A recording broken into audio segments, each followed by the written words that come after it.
This text in Ecclesiastes 10 or 9, end of 9 to 10, is probably one of the simplest messages that you could ever understand or hear. It's easy to understand. But for me, today's text is one of the hardest to write. It's hard to write because we've already talked about this before, right? Wisdom versus foolishness, right? Folly versus, right? We've already talked about this before, so I'm trying to think of another way to kind of, present this to you. Took me forever to write this one. So if you think about it, okay, these verses come at the heels of the parable and the proverb we discussed last week. Who was here for that? Okay?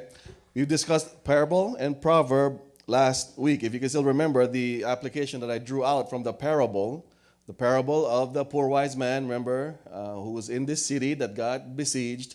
The application that I drew out from that parable and the proverb last week is the importance of preaching and knowing the gospel for ourselves, right? We talked about how the gospel is power. It is not just the basics of Christianity. It is the power of God to fully save a believer. So it's salvation for those who believe, right? Now, in the parable and in the proverb, the gospel is described as wisdom. The wisdom or the words of the wise man. That was the gospel in the parable. Solomon said that this wisdom helped save a city from a powerful king, and that the words of the wise is better than the shouting of a ruler, right? Now, in both the parable and the proverb, Solomon is equating wisdom to power. If there's wisdom, there is power, right? Say it with me. If there's wisdom, there is power, right? But in our text for today, Solomon also talks about the power that opposes wisdom. There is a power that opposes wisdom. He talks about the power of that and its effect. So let's check it out. Let's check out the first two verses of our text, 9:18 and 10:1 in Ecclesiastes. So in 9:18 it says, wisdom is better than weapons of war. So more powerful than weapons of war. But one sinner destroys much good. Right? 10:1. Dead flies make the perfumer's ointment give off a stench. So a little folly outweighs wisdom and honor. So in a sense, wisdom has power, but folly, foolishness also has power. And it's this kind of relationship between the effect of wisdom and folly is what Solomon is trying to communicate to us in these verses, right? So from those two proverbs, we can see the parallel that Solomon is trying to draw out between the effect of wisdom and the effect of folly or foolishness. Now, first thing I want to point out in verse 18, if you can bring up verse 18 once more, the thing that opposes wisdom is who or what? The sinner, right? It says there, wisdom is better than weapons of war, but, contrast, one sinner destroys much good. So a sinner is what's opposing wisdom. In 10:1, what is opposing wisdom here? If wisdom is the perfume, the dead flies are what makes the perfume stink, what is opposing wisdom here? A little folly, right? Solomon is paralleling dead flies to folly. And what does it do? It makes the perfumer's ointment stink, okay? So in both verses, Solomon is pretty much paralleling or equating being sinful and being foolish. Being sinful and being foolish. That's why I played that video. Because there is a difference between being a sinner and being foolish, right? Now, on that video, the question that was being answered was that, what is the difference between foolishness and sinfulness? Or what is the difference between foolish and sinful? And Piper began his response by biblically defining what foolishness is and how it relates to sin, right? So let's check out the verses that he mentioned, Mark 7:21 to 23. For from within, out of the heart of man, come evil thoughts, sexual immorality, theft, murder, adultery, coveting, wickedness, deceit, sensuality, envy, slander, pride, foolishness. Why is foolishness in line with all the other sins? If there is a difference between foolishness and sin. Right? In this verse, looks like there's no difference. Because foolishness looks like it's just another sin. Right? Let's go to the next verse, Psalm 107:17. Some were fools through their... So now it's kind of, okay, there must be a difference. They were fools through their sinful ways. Okay? And because of their iniquity suffered affliction. Okay? Next verse, 1 Chronicles 21:8. David said to God, I have sinned greatly in that I have done this thing, but now please take away the iniquity of your servant, for I have acted very foolishly. Again, relating being a sinner to being foolish. Right? So in reading these verses on the relationship between sin and foolishness, we can say that there's not much difference between being a sinner and being a fool. Right? Piper even said that all acts of foolishness is sin, and all acts of sin is foolishness. But, just like what Piper said in the video, this does not mean that sin and foolishness are identical. They're not. Okay? Calling someone a sinner or calling them a fool is not saying the same thing about a person. Right? Like, for example, myself. Okay? Everybody knows I have stones, kidney stones, blah, blah, blah. I'm not allowed to eat certain things, right? But being a fool, I still eat McDonald's. That is foolish. That in itself is not sinful. Otherwise, everybody's guilty, right? So in that sense, the difference between foolishness and sin is obvious, right? You can't call me a sinner for eating McDonald's. But you can call me a fool. Right? Okay? So the distinction between sin and foolishness that I would say is that being a sinner results in someone being a fool or acting foolish. Okay? That's the difference. One is source, one is result. Okay? Being a sinner results in someone being a fool or acting foolishly. Like what Piper said, being called foolish in the Bible is only used in order to show how stupid sin really is. Right? Let me try to unpack that some more.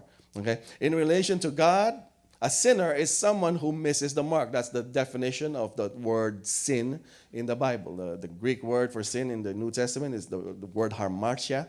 Okay? It means to miss the mark, as in you miss the target. There's a target, you're the arrow, you're the archer, you miss the target. That's what it means to sin. You miss the mark. Or in the biblically, to be a sinner is to be someone who opposes God.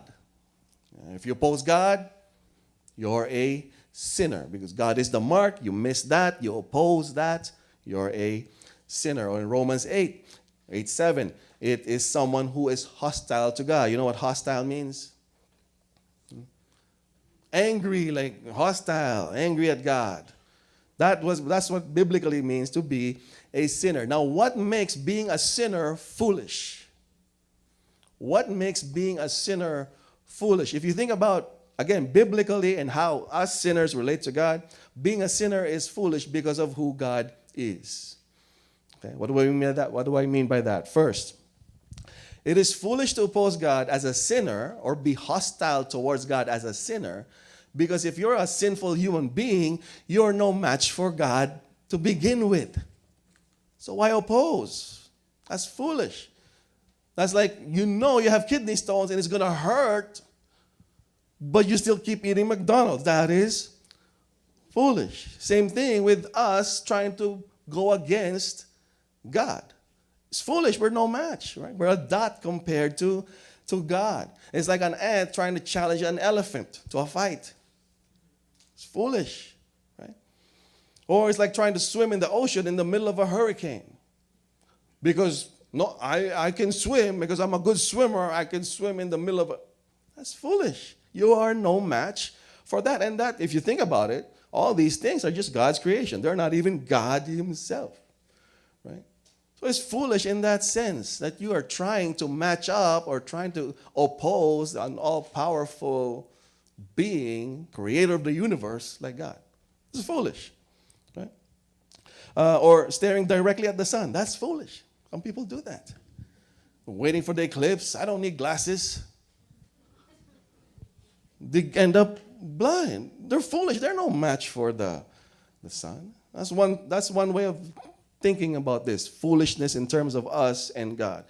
Secondly, it is foolish to oppose God as a sinner because God is ultimately good.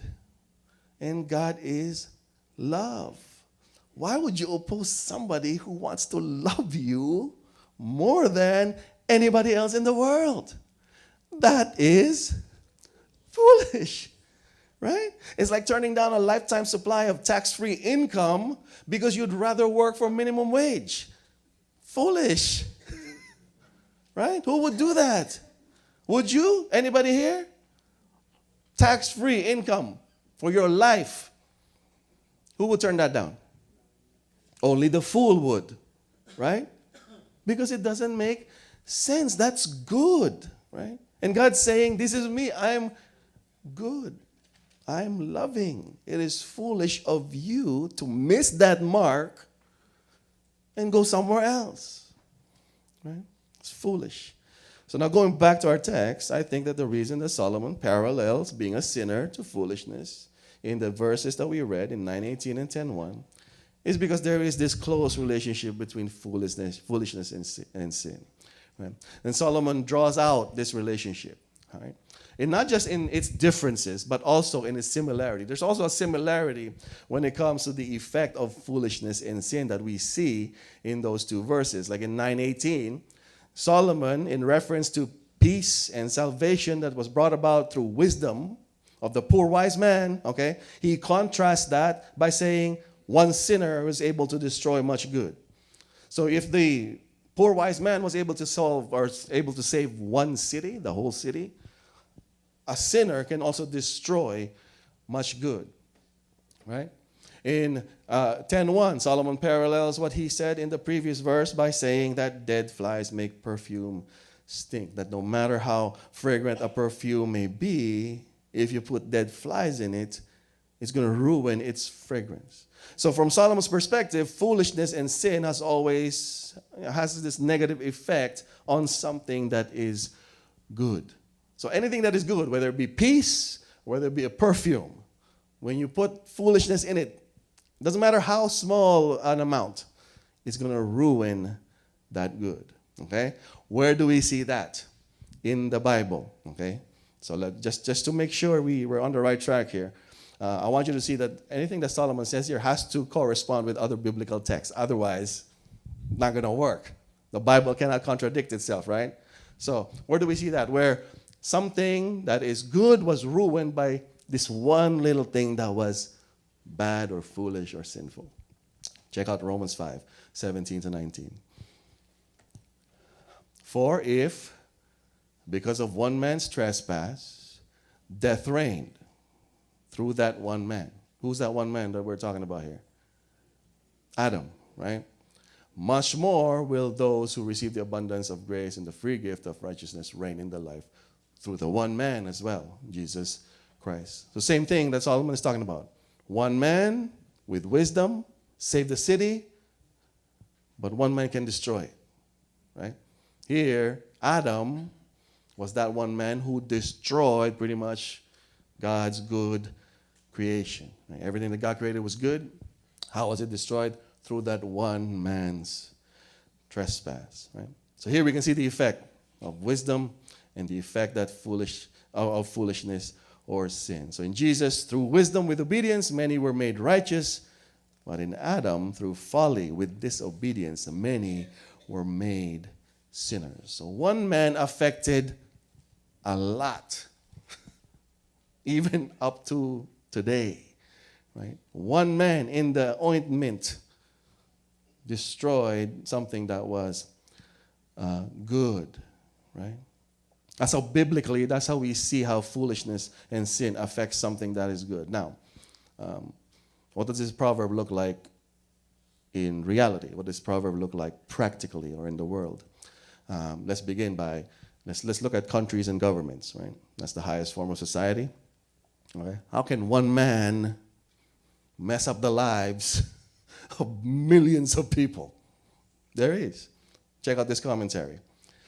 A weak and ambitious monarch or a leader, one monarch, how soon may he involve his people in war and reduce them to the very brink of ruin? Okay? One man can affect the lives of millions of people. Prime examples are the leaders in the opposition in World War II. Okay? Who were the most people to die, or which countries had the most people die, both civilian and in the military, in World War II? Russia was number one. Number two was China. And number three, Germany. Okay. Top three. Okay. Russia, according to the World War II Museum, both civilians and military deaths in Russia came to 24 million in World War II. In China, 20 million. And in Germany, 8.8 million. Okay. This many people died, civilian and military alike.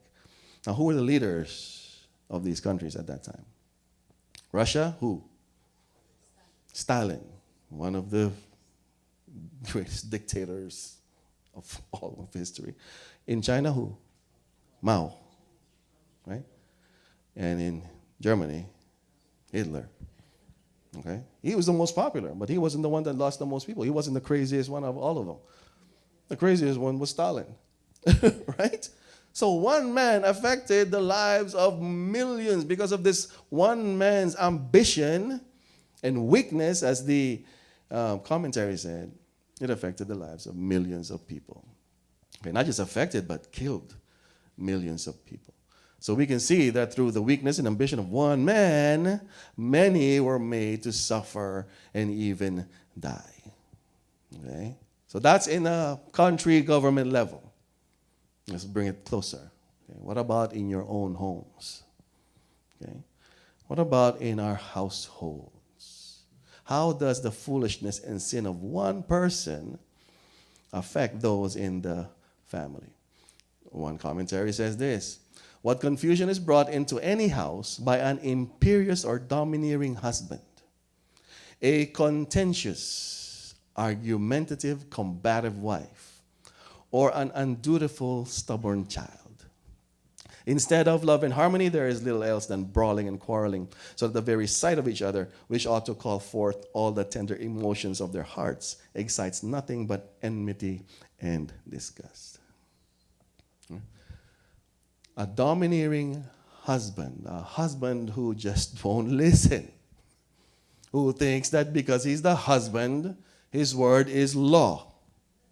Final, like he knows everything and he's never going to make a mistake. A husband like that will ruin the lives of countless, not just his household, but even the children who's watching him be that husband. Right? Why?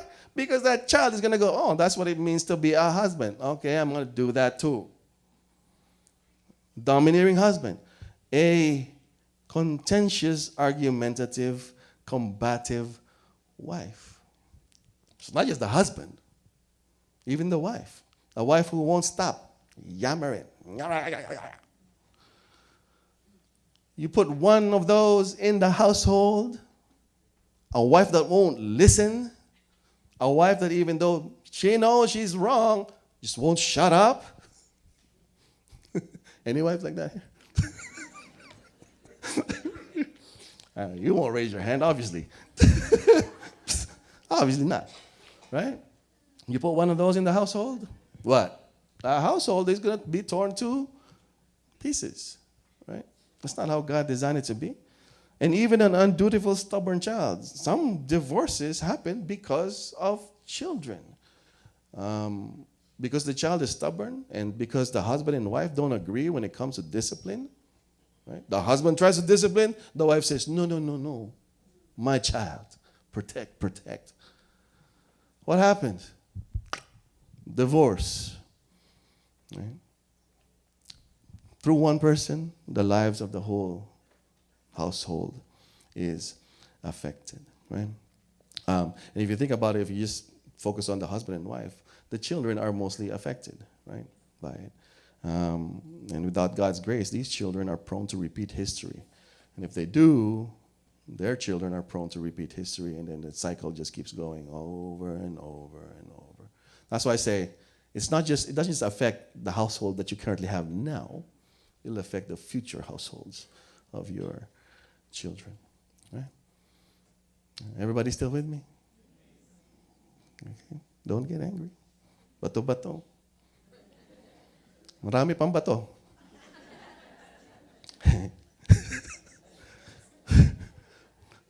Okay? So house, so government, home. What about the church? What about the church? How can a fly in the ointment? The church is the ointment. How can one fly in the ointment destroy a church? Okay? Starts at the top. Okay? If the church was being led by a careless pastor, careless minister. And when I say careless, I mean that if the pastor of the church, his only intent in his office is for his own gain or pleasure, and that pastor doesn't really care if you're edified or growing spiritually, as long as I do my duty, that's it, forget you. Right? I preached a sermon, right? You didn't take it? Too bad. If there was no care, if there was no love, and I've experienced this during the youth ministry and even now, it's my tenure as a pastor.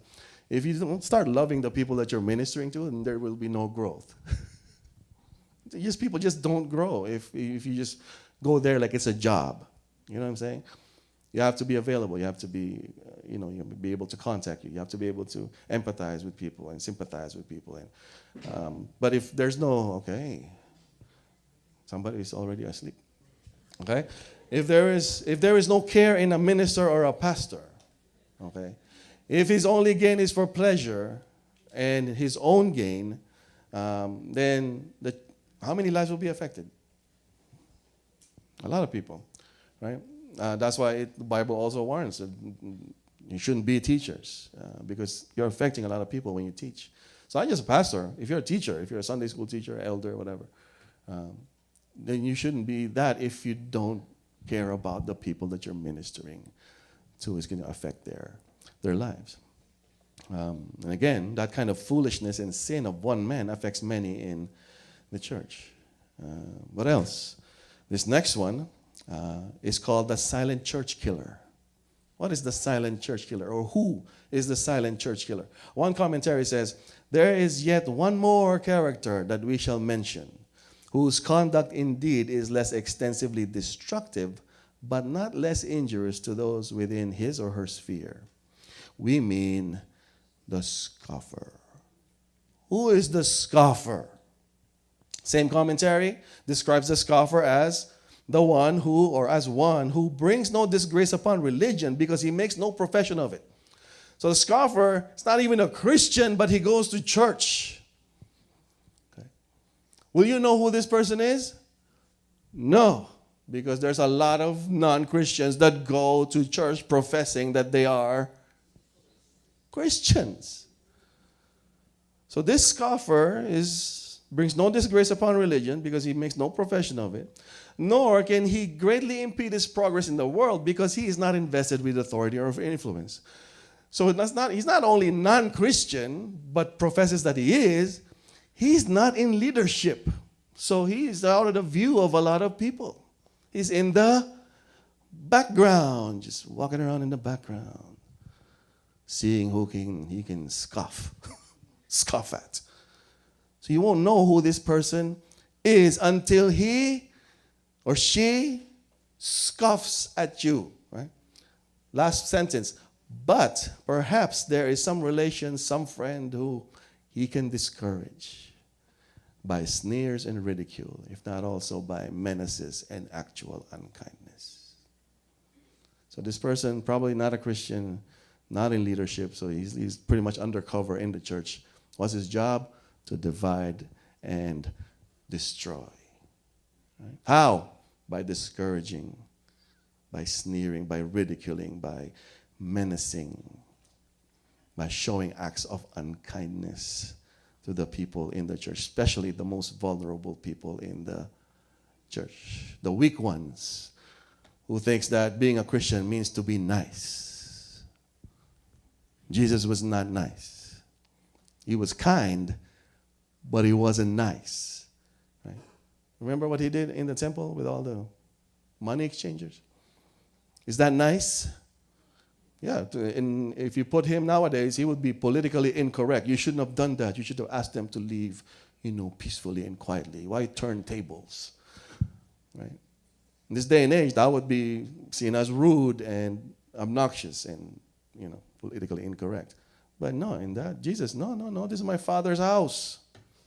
Right? There are Christians like that who will tell you the truth, right? No matter what, not afraid of confrontation. But there are also Christians who just want to be nice. I just want to be nice. I'm not going to say anything.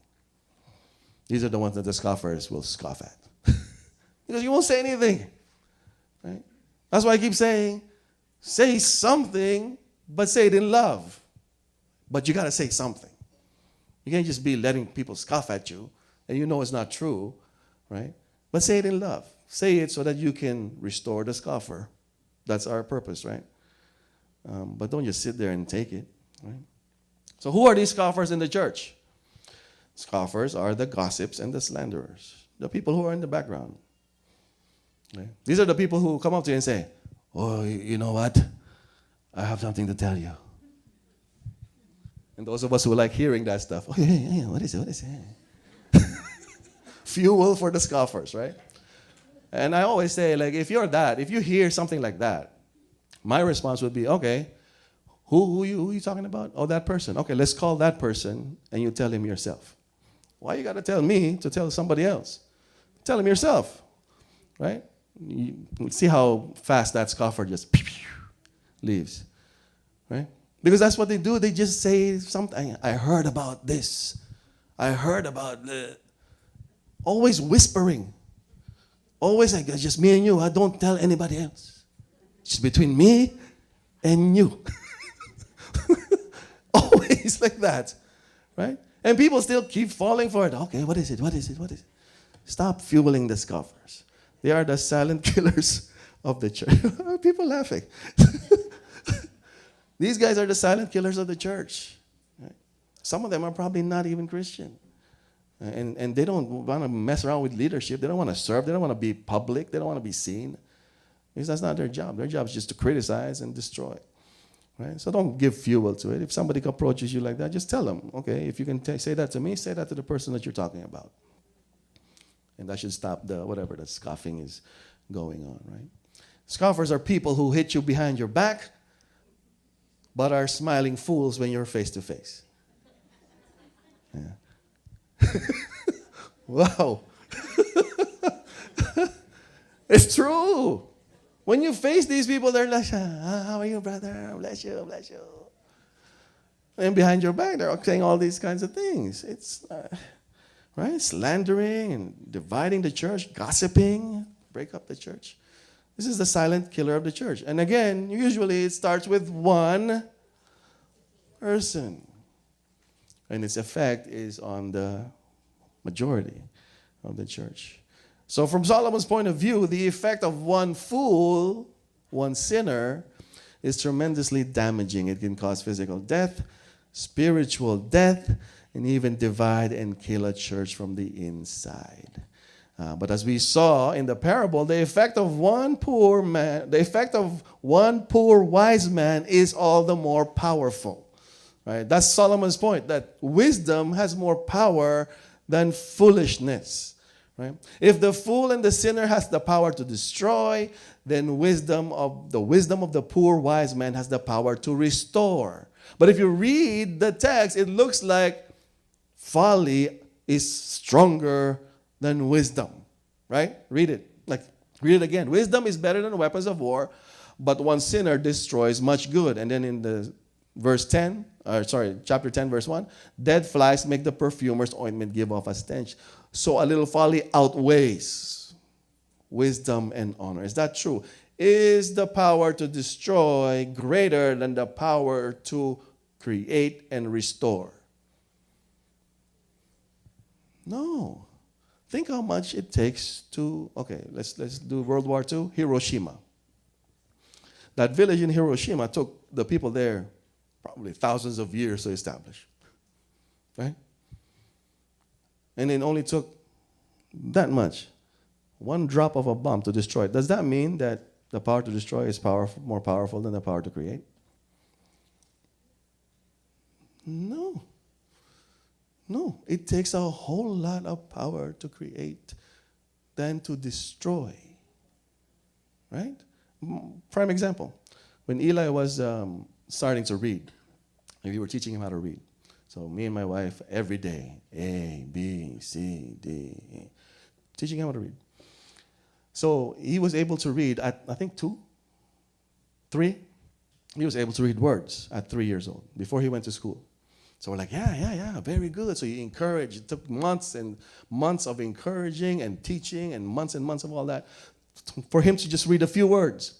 And then one family gathering, someone in the family, your family, not going to say who, someone in the family goes to, we were like so proud of Eli, right? Oh, look, Eli can read whatever, 3 words. Someone in her family says, that's it, 3 words? I know somebody who's 1 and can read the whole dictionary. And my wife just blew up. What are you talking about? You know how hard it is to encourage a kid to do this and read and teach, and then you're going to just, with one discouragement, you're going to ruin all of that. So what does it take more? Power to create or power to destroy? Create. It doesn't look like it when you look at the end goal, because this discouragement comes like that, right? But for you to restore somebody, how much power will that take? For you to, encourage and uplift and edify. A lot, right? Destruction is just one word. Right? That's why Solomon is saying, no, wisdom is still more powerful. He proves that point in the next verse, in 10:2. What does 10:2 say? A wise man's heart inclines him to the right, but a fool's heart to the left. So the reference that Solomon is drawing from in this verse is that for most human beings, right hand is dominant. Right? If you're the right hand of the king, you are pretty much the king. Right?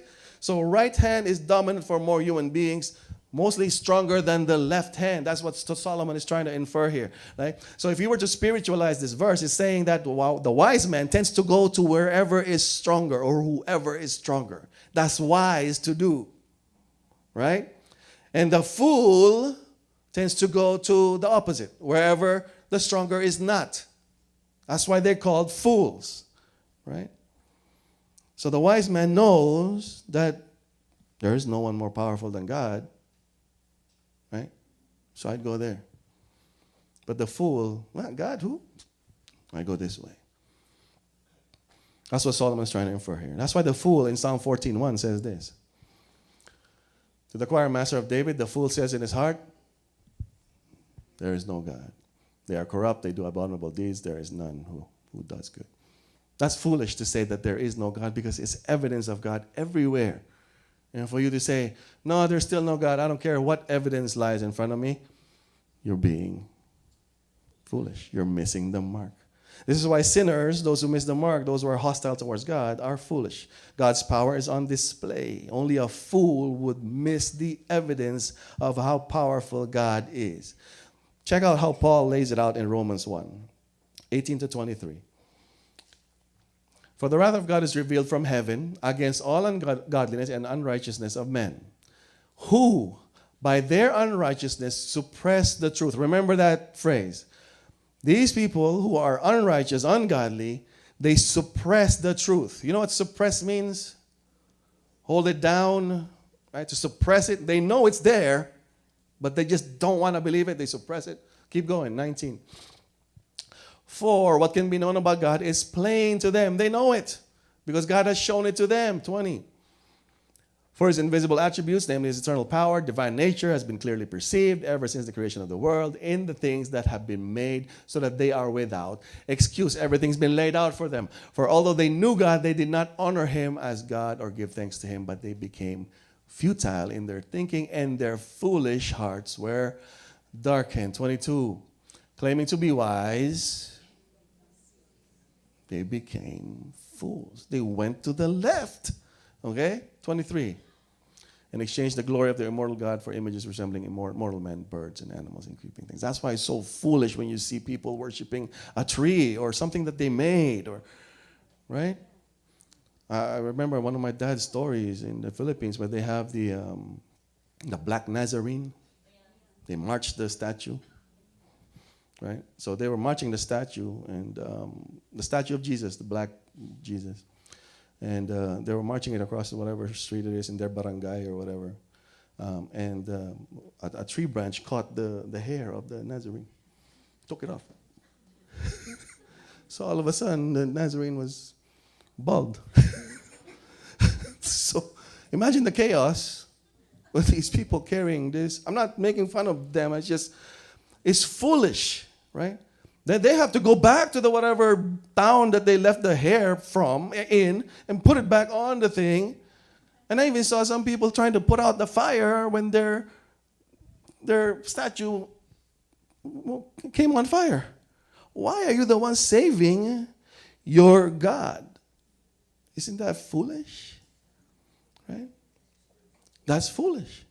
Right? Meanwhile, the God of the universe is saying, no, this is me. Everywhere around you, all the evidence is right here. Why do you need to keep going there? Why do you need to darken your hearts and, make your thinking foolish? All the evidence is right in front of you, right? Again, according to Paul, fools not only miss the evidence of God's power that surrounds them, but they purposely suppress the truth. They just don't want to listen. They know deep down that the power that created the heavens and the earth did not happen by accident. They know that a very creative and powerful being is behind the beginning of the universe. But they still chose to what? Suppress that. I don't want to listen. I don't want to know the truth. The wise, on the other hand, recognize the truth and submit to its power. They go right, the wise. They see the evidence and in humility submit to it. Now, Solomon says this of the wise, but what does Solomon say of the fool? Check out the next verse. 10:3. Even when the fool walks on the road, he lacks sense, and he says to everyone that he is a fool. So 2 observations in this verse. A fool is someone who lacks sense, or in other translations, literally translated, the fool is someone who lacks wisdom. Right?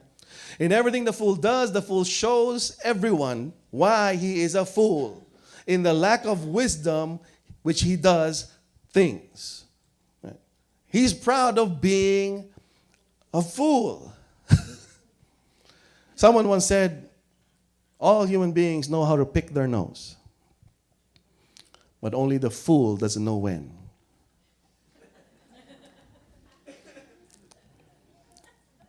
Didn't reach back there. Yeah. Okay, we need to wave it over there. Kasi in Tagalog, lahat daw ng tao marunong mangulangot. Pero yung mga fool, hindi alam kung kailan. So, yeah, they just pick their nose whenever. But it's true, right? And in doing so, they're proud of it. Hi, how are you? Nice to meet you.